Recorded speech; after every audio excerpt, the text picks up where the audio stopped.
You know, if you put some value or put some weight on teams that are willing to spend money in off seasons, I think you have to give Toronto some credit here. And again, what's to come after a season off, for the most part, at least a big chunk of the season off, it's going to be fun to watch, and it'll be fun to argue with these two guys, or agree with these two guys for that matter, on how it played in. Did it have an effect?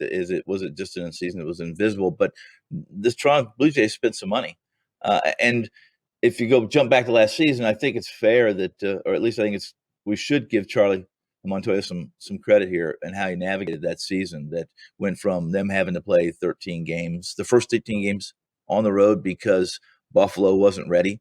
I'm going to assume that everything's going to be proper and ready to go in Florida, as you guys already discussed, that they're going to be playing in Dunedin. I hope I pronounced that correctly, Dunedin, Florida. That, in truth, guys, this Buffalo, I remember the three of us talking about how it was hitter friendly, and it was very hitter friendly in Buffalo for the Blue Jays. They slashed at 276, 345, 478, whereas their opponents slashed 239, 309, 412. A big difference. That's how this small park and really that park in Buffalo was pretty average. They compared that to average Major League Baseball parks. It didn't play out that way initially, and we saw things that would probably dispute that, or at least would contradict some of the reports that we had, or at least I had.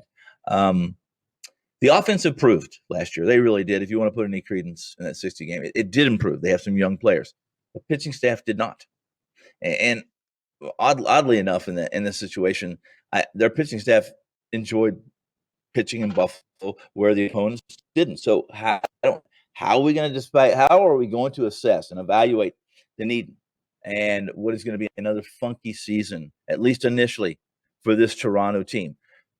The additions of George Springer, Marcus Semien, they lengthen this lineup. They make it even better if you put some value on what they did offensively last year with the young players. But given that we really don't know much, and I'm not going to put a bunch on 2020 or 2019 for that matter, because these kids were young. But Biggio, Semien, Bichette, Hernandez, Vlad Jr., Gurriel, Tellez, Grinchuk and Jansen, they're going to score some runs regardless of where they're going to be playing. I believe that.